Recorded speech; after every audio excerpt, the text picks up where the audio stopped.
Miembros de la Asociación de Periodistas de El Salvador, la APES, presentan hoy un informe sobre afectaciones a la libertad de prensa y de expresión en el contexto del régimen de excepción de Nayib Bukele en su guerra contra las pandillas.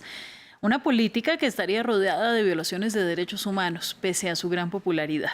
Vamos a conectar con Angélica Cárcamo. Ella es periodista salvadoreña y además es presidenta de la Asociación de Periodistas de El Salvador. Muchísimas gracias, Angélica, y bienvenida a Directo a América. No, muchísimas gracias a ustedes por este espacio, un gusto. Vamos a intentar hablar un poco sobre lo que nos dice este informe, cómo se ha visto afectado, para empezar, el oficio de informar con la guerra de Bukele contra las pandillas. Se ha visto afectado considerablemente, Ángela, por varios puntos. Uno, hay que recordar que hace más de un año, en marzo, el gobierno implementó estas medidas del régimen de excepción y un mes después también empezaron a reformar la legislación, sobre todo para criminalizar a los periodistas. Por ejemplo, aprobaron reformas al Código Penal y a la Ley de Proscripción de Pandillas que pueden dar hasta 15 años de cárcel a cualquier periodista que haga referencia, por ejemplo, a entrevistas o citas con pandilleros, o que puedan colocar fotografías de los grafitis de los lugares donde antes estaban estos grupos delincuenciales, ¿no? Con reformas bastante ambiguas. Y lógicamente esto, para quienes se han especializado en el periodismo investigativo en temas de seguridad, el año pasado se vieron obligados a salir del país. Esta asociación de periodistas, por ejemplo, registra en el marco del régimen de excepción alrededor de 7 movilizaciones, tanto internas como externas, de periodistas por esas reformas, y de estas 17, 5 se han visto obligadas a salir de forma permanente del país porque no ven acá una forma de poder continuar con la realización de su trabajo periodístico. ¿Por qué digo esto?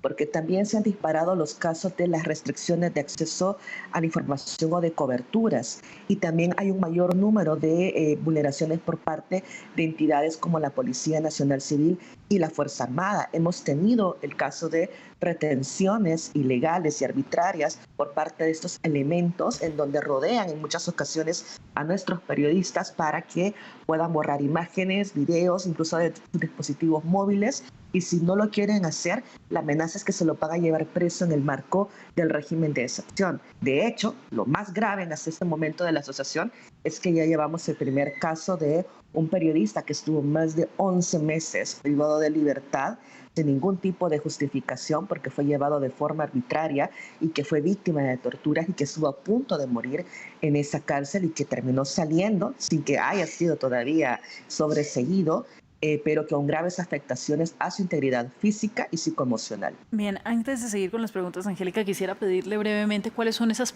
conclusiones principales de este reporte que ustedes presentan. Principalmente hay un aumento de los casos de censura de los medios de comunicación, sobre todo en el interior del país, a dar cobertura a temas relacionados a la seguridad. Dos, estamos enfrentando también todo un aumento de casos de restricciones al ejercicio periodístico y de retenciones. La asociación, en el marco del régimen, lleva alrededor de 222 casos atendidos en el contexto del régimen, que es una cifra bastante alarmante. Si colocamos, por ejemplo, cuando se creó ese centro de monitoreo de periodistas en 2018, apenas y la data era de 65 casos al año, ¿no? Entonces, creo que la cifra por sí sola habla bastante. En tercer lugar, hay afectaciones diferenciadas hacia las mujeres periodistas. Y por último lado, también hay que mencionar que se han disparado también todas estas reformas legales que tratan de criminalizar a la prensa. Por ejemplo, a finales del año pasado incluso se reformó la ley de telecomunicaciones, que también agrava este trabajo para la prensa sobre el tema de las coberturas periodísticas. Y tenemos la ausencia de entidades estatales para protegernos, ¿no? Lejos de mejorar el derecho de la prensa a poder ejercer en un Estado democrático, lo que está sucediendo es que el propio Estado es quien nos está vulnerando. Bueno, citando palabras en la propia página web de la organización, ustedes han registrado que durante este régimen de excepción se han detenido 71.400 personas, y la mayoría de veces sin informar razón, en condiciones de aislamiento o de dificultad para recibir visitas o defensa legal, y también denuncian abusos abusos de autoridad, golpizas, torturas, ejecuciones extrajudiciales, todo tipo de vejaciones. ¿Qué piensa usted en este momento de la efectividad de ese estado de emergencia sostenido por Nayib Bukele? Porque hacia el exterior lo que muestra es una gran eficiencia y grandes resultados que quieren ser incluso imitados por otros gobiernos de derecha.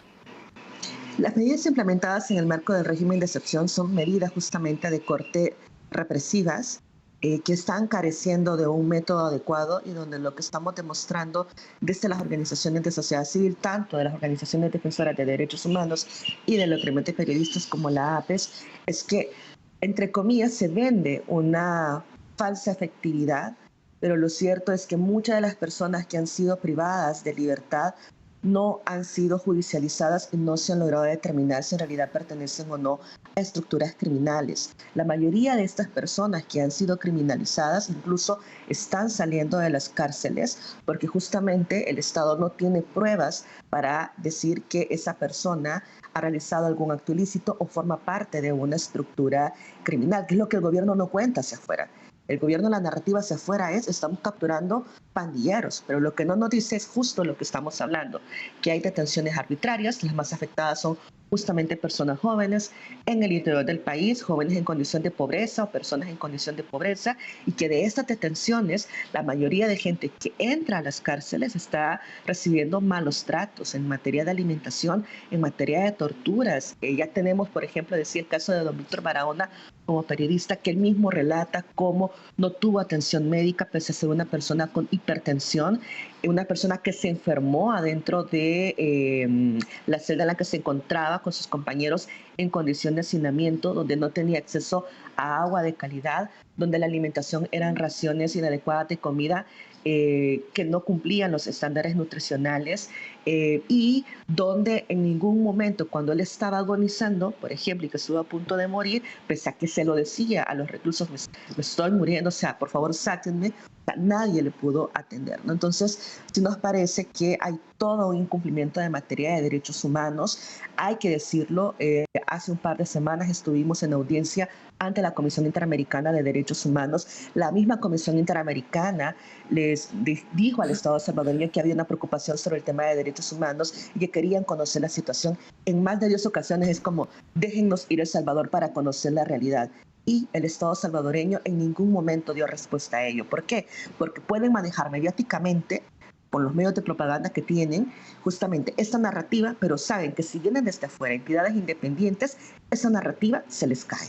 Pues Angélica, muchas gracias a usted por su tiempo, por entregarnos la información respecto de este reporte que es más bien preocupante para el desarrollo de la libre prensa. Es Angélica Cárcamo, periodista salvadoreña y presidenta de la Asociación de Periodistas del Salvador.